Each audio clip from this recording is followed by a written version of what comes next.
I don't think there's ever been a new year, at least in my lifetime, where we have collectively been so ready to turn the page on the year that was and welcome in the year to come. It's just been a year that has knocked us down in so many ways. And all we want to do is get back on our feet and, get a fresh start and get this behind us and go forward. That's what this series is going to be about. The rising that we all want to see happen in our world and in our personal lives. To rise up from everything 2020 did to us and rise to everything 2021 can be for us. And as I reflected on this, my thoughts kept going back to a single life that had to rise up time and time again from setback. In fact, that was almost a story of this guy's life, a life that had to rise up over and over again from discouragement and job loss and relational breakdowns and family discord, false accusations, misunderstandings. And he was almost always waiting for things to get better. And when I say waiting, I mean as in years. His life, as a result, as I went back over it, I saw how there were 5 amazing lessons for us at the start of 2021 as we face our own setbacks and needing to rise to the occasion that I just felt couldn't be visited at a better time in our lives than right now at the start of this year. So, who are we talking about? His name was Joseph. And the first lesson he's going to teach us is about the importance and role of vision.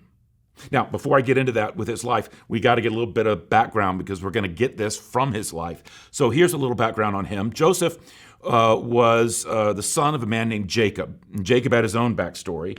He was one of the 3 great patriarchs of the people of Israel. In fact, his other name was Israel. That's where the people of Israel get their name, was from Jacob. They're literally the people of Israel, the people of Jacob.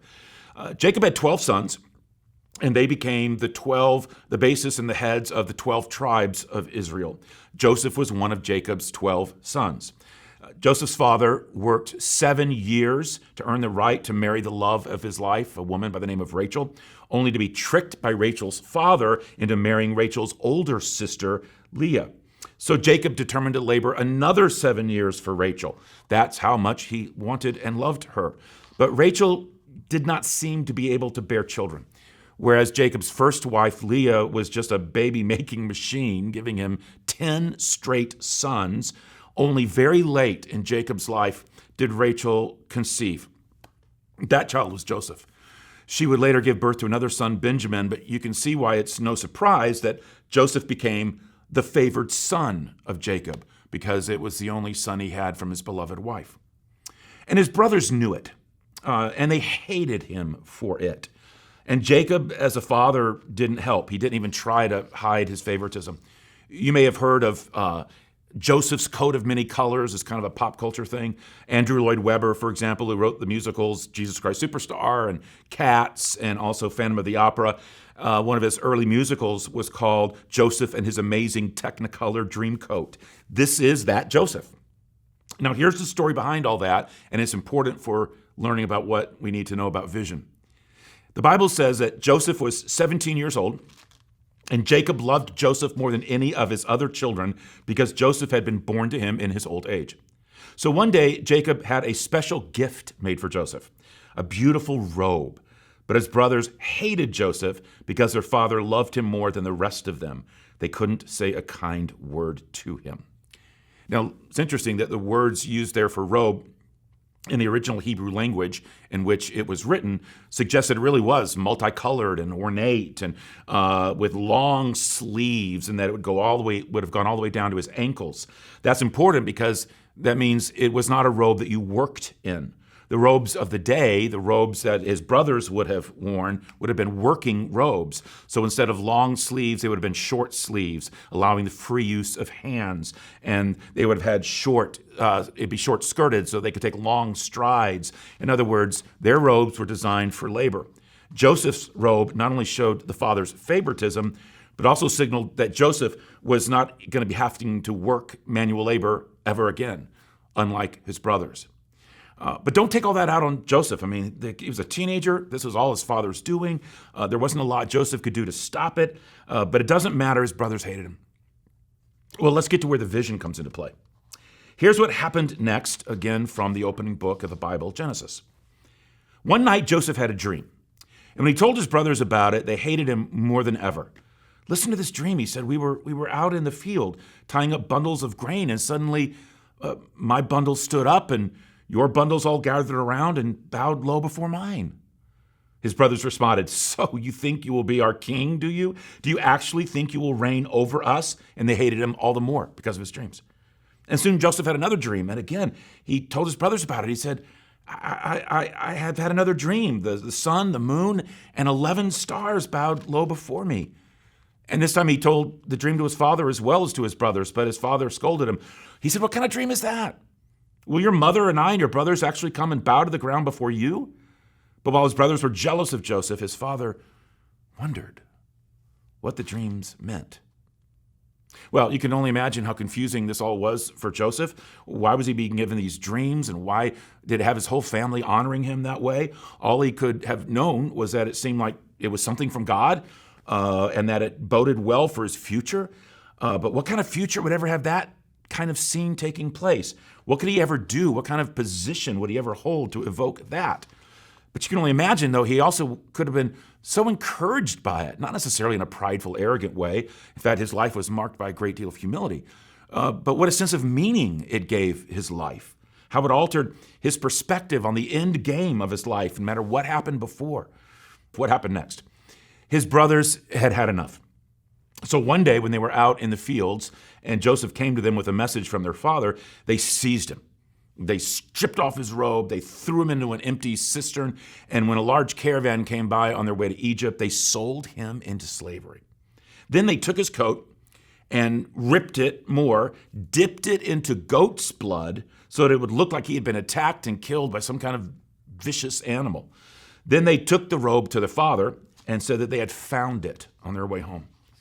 And from that point on, Jacob grieved the supposed death of his beloved son. And Joseph faced, for the first of many times, the difficulty, the challenge of having this vision in one hand and the reality of a screwed up situation in the other. The reality that the family he was supposed to lead and be honored by staged his death and sold him into slavery. But he still had that vision, though, that this is not the way it's supposed to be. That may be how some of you are feeling. You started 2020 with a vision, a dream of all that you wanted to do and be and achieve and grow and travel and enjoy. And then, man, the door got shut on that, didn't it?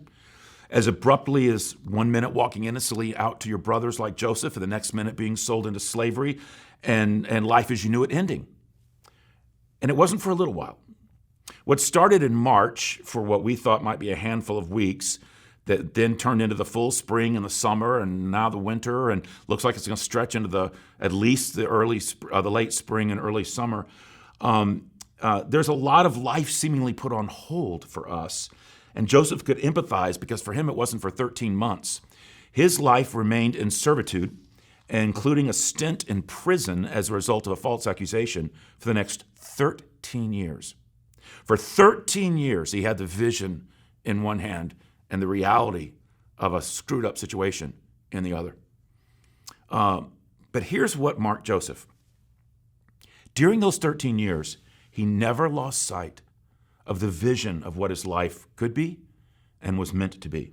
Somehow, some way, he knew he wanted to earn the honor of his family, that was part of, what he was striving for, and he wanted to fulfill his destiny and to become all that God wanted him to become. So in every situation, deeply flawed, screwed up situation where he would have every right to wave the victim flag, he hung the vision for his life up on the wall, and he acted accordingly. For example, let me just give you a couple of quick examples. When he was sold into slavery, here is what happened because he lived in light of vision. When Joseph was taken to Egypt by the Ishmaelite traders, he was purchased by Potiphar, an Egyptian officer. The Lord was with Joseph, so he succeeded in everything he did as he served in the home of his Egyptian master. Potiphar noticed this and realized that the Lord was with Joseph, giving him success in everything he did. This pleased Potiphar. So he soon made Joseph his personal attendant. He put him in charge of his entire household and everything he owned. Potiphar gave Joseph complete administrative responsibility over everything that he owned. Well, turn the page. Later, after being falsely accused and sent to prison, Joseph hung the vision for his life up on that wall too. Let me read what happened there. Joseph became a favorite with the prison warden. Before long, the warden put Joseph in charge of all the other prisoners and over everything that happened in the prison. The warden had no more worries because Joseph took care of everything. The Lord was with him. Again, no matter what situation Joseph faced, he was determined to live out the vision for his life, a life that would honor God and result in the honor of his family. So where did it all end? Well, through a remarkable series of events that we'll walk through many in more detail in the coming weeks as we get the other lessons from Joseph's life. Joseph found himself escorted out of prison directly into the presence of Pharaoh himself, the ruler of all of Egypt, the greatest and mightiest civilization of that time. Pharaoh had a dream that he couldn't interpret, but because of some dreams that God had allowed Joseph to interpret while in prison, word got to Pharaoh, and so he brought Joseph to see if he could interpret the dreams, and Joseph did.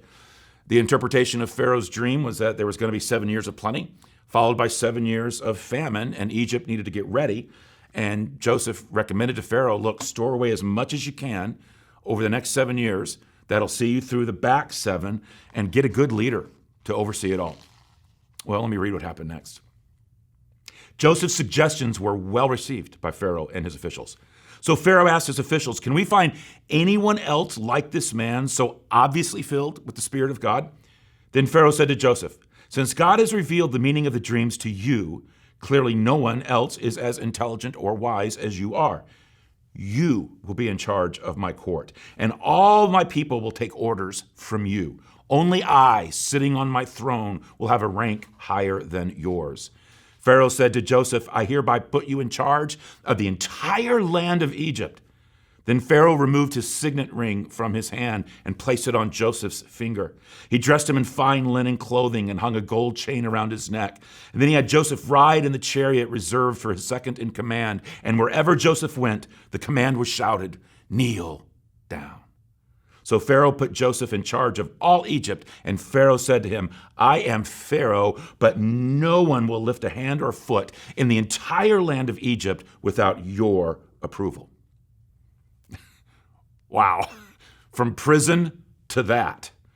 And then it all came true.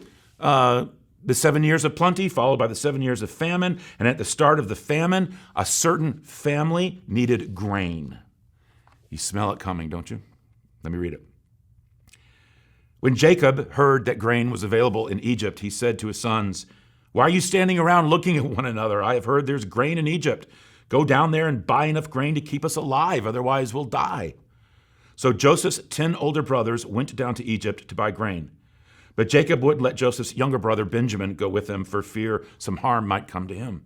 So Jacob's sons arrived in Egypt, along with others to buy food, for the famine was in Canaan as well. Since Joseph was governor of all Egypt and in charge of selling grain to all the people, it was to him that his brothers came. And when they arrived, they bowed before him with their faces to the ground. Joseph's vision kept him going. It kept him focused until he was able to experience that vision become reality. At any time along the way, he could have waved the white flag. He could have given himself pity. He could have, played the victim card. But with every situation, he acted and fleshed out as best he could in that situation the pursuit and fulfillment of the vision for his life. The lesson is, no matter what happens along the way, to never lose sight of the vision itself. Instead, to let the vision remain on whatever wall of whatever room in whatever house we find ourselves in, and no matter how awful that house might be. And letting the fulfillment of that vision be the ultimate determinant and driving force of our life. Again, think about Joseph learning in the end, after 13 years, that it was only because he was sold into slavery and then falsely accused and then put into prison that he was able to become second in command of all of Egypt. What have you allowed the prison of 2020 to teach you? What has it meant for your vision for your life? See, this is why right now, God's vision for your life is more important than ever. Why it is so critical that you not let 2020 weaken it or water it down, but instead to rise up and let whatever 2020 dealt you light a fire in you for 2021. Don't lose your vision now. Don't let the events of recent months steal it from you. Because it may be that what has happened this past year actually brought you closer to realizing it than you could possibly imagine. I know this has been true for me personally and us as a church. I shared back in September that while we all long to meet again in person for weekend services and such, the truth is that the church going online globally has meant the message of Christ reaching millions more than at any other time in human history, and allowed us as a church here at MEC to reach thousands more than we ever could have. Right now, there are thousands of you watching me online who weren't before. And if you recall what I shared back in September, one of the members of our staff texted me and said, how cool is it that COVID did what it did? It allowed us to nail our 2020 vision. Let me tell you what that was about, if you don't know what that is. Back in 2010, we had set what we called our 2020 vision as a target on the wall, the dream to have ministry in 20 countries and have 20,000 active attenders all by the year 2020. And we worked and we prayed, and by God's grace, as 2020 neared, we did achieve ministry in 20 countries, and we grew to more than 10,000 active attenders. But hitting that 20,000 mark just didn't look like it was going to happen, not by the end of 2020. And then on top of that, the pandemic hit, and we had to shut everything down in March, and the world went online. But then new opportunities opened up, and creativity began to flow, and our best estimates are that we've had months where we have been averaging close to 40,000 attenders per week online sometimes. And this staff person was essentially saying, did you realize that because of everything COVID, we hit the 2020 vision goals that we would have never have hit otherwise? And I genuinely had been so busy working and leading and adapting to all that was going on, I hadn't even thought about it. And later I remember I was almost weeping in prayer, thanking God for how he works during those kinds of seasons in our life, if we'll just keep the vision alive. And if you have been visionless for a while, then start asking God to stir for one within you. And doesn't what we've been through these past year give you some sense of who you'd like to be, what you'd like your life to be like, what would be most God-honoring, and what he'd been kind of after you about for a long time anyway, in terms of family or finances or faith or security or vocation or meaning or purpose? Here's the truth. God has a dream for your life. That's why you were birthed into existence. You can know about it if you'll just stop long enough to think about it, listen for it, let him impress it on you. Let me give you an exercise to think about doing this week, here at the start of a new year. Pray for God to impress upon you his vision for you. Just ask him to impress his vision for you onto your life. Just pray for that. God, I'm not seeing, I don't have a clear sense of vision for my life. Please help me. Give it to me. Whatever your vision is, or whatever vision you invite God to give you, or you listen to him give you, now is the time to pursue it with fresh vigor, to let it be your sense of true north, no matter what took place in 2020, and no matter what might take place in 2021. Because let me state the obvious, but I think it's important to state. Nothing happened midnight, December 31st. Nothing changed. No magical lifting of the pandemic, no end to economic frailty, no overnight explosion of new jobs, no immediate end to racism. We're still months away from most of us having a vaccine and meeting in person like we did. We're still facing divisions and hostilities as a culture. You know what is the only thing that can change right now at the start of this year, that really can change? Us. And that starts with a clear sense of vision of who you want to be, who God's calling you to be. Maybe the head of steam you had going into 2020 that you just let fizzle because of circumstances. Vision has to be flaming in your life. And then let it alter the trajectory of your life, no matter what your life is going through at the time. That vision's got to be hanging on the wall.